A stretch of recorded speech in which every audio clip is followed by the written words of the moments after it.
ebintu byongera kutabuka. Donald Trump bantu batabuse bamulanga kwagala kubazza waabwe tebagala kudda waabwe abatalina biwandiiko mu America kye bakoze kwekalakaasa buli kati n'okwekasa kulimu batalina biwandiiko okusinga lwaki otuzaayo. Tutegedde nti ekibuga ekitibwa Los Angeles ebitundu ebimu bagenda kuba biteekako kafyu.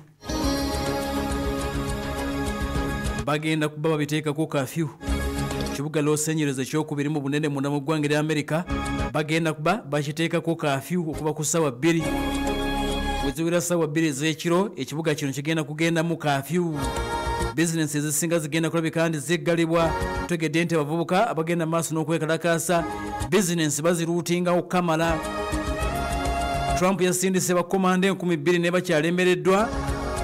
Meya gwe bayita Karen Bass ye meya w'ekibuga kino ekiyitibwa Los Angeles ategeeza nti bagenda kugenda mu kafyu balabe nga abavubuka bakalefujjo abali mu kuteekera emmotoka omuliro abali mu kwasasa ebizimbe n'okuruutinga basobola batuula ku nfeete naye nga sofa birungi si birungi abavubuka bongedde okukola effujjo. Ekibuga kino ebitundu ebimu bagambye nti looting yatandise dda kakati meya yalangiridde bagenda mu kafyu.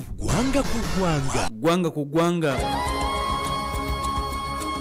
bannaffe abakawa Mpologoma bagamba nti Kawe yakuleba Obwakabaka bwa Buganda okuva mu teekateeka emmwanyi gulamu za 2 kilo emu.